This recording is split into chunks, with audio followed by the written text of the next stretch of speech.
alliance or responsibility of alliance. That's very bad for the mutual defense.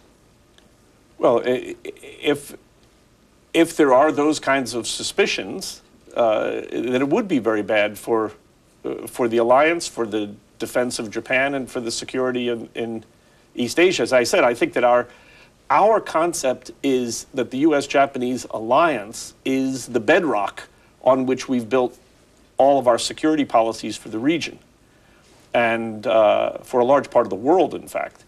And the health of that alliance is really crucial, but it's only healthy if the attitude of both governments is strongly in support of the alliance. Mm-hmm. Yes, I agree with you.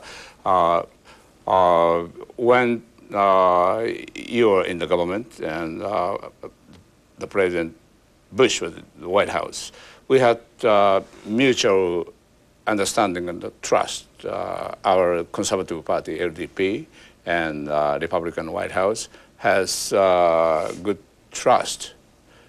But now in Japan, also feeling is changing. My question here, do United States protect the Japanese interest if something happened in Senkaku Retto or South China Sea? Do you still, this administration, Obama administration, help Japan? People back in Japan think Mr. Obama is too nice to China.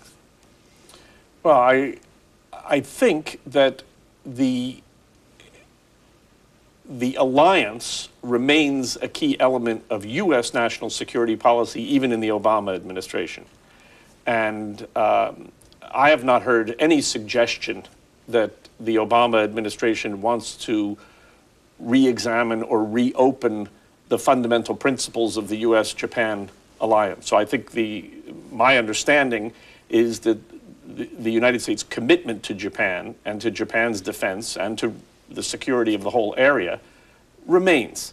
I have my differences with President Obama about how he approaches diplomacy, and I think that some of the things that he said about North Korea and its nuclear program, some of the things that he has done with China and de-emphasizing human rights issues and the like are things that I think are mistakes.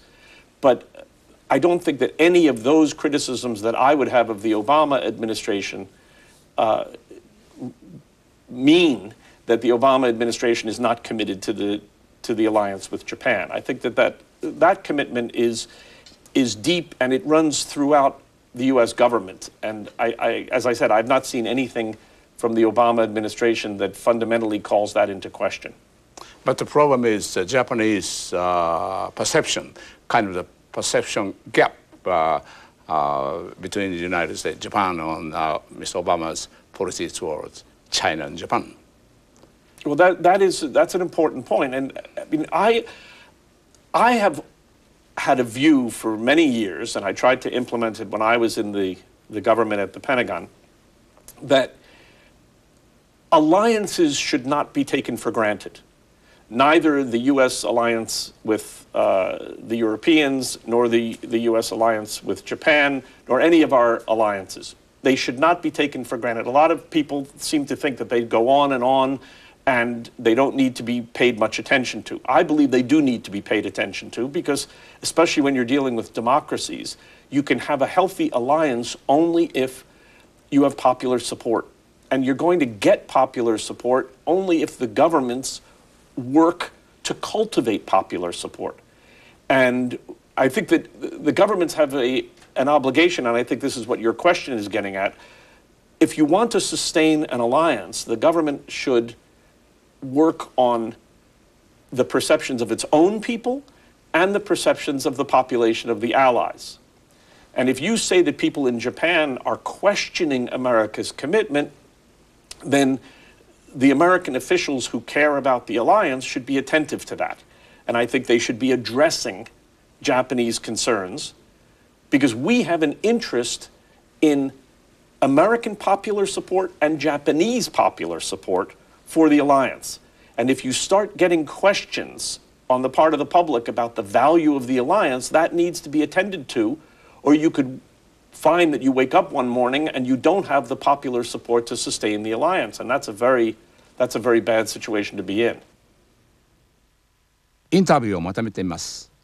選挙で新政権ができたのだから、普天間基地などを見直すのは当然だ。日本の新しい政府が日米同盟をどうしようとしているのかが重要だ。オバマ政権も日本やその周辺を守る責任を維持し続ける。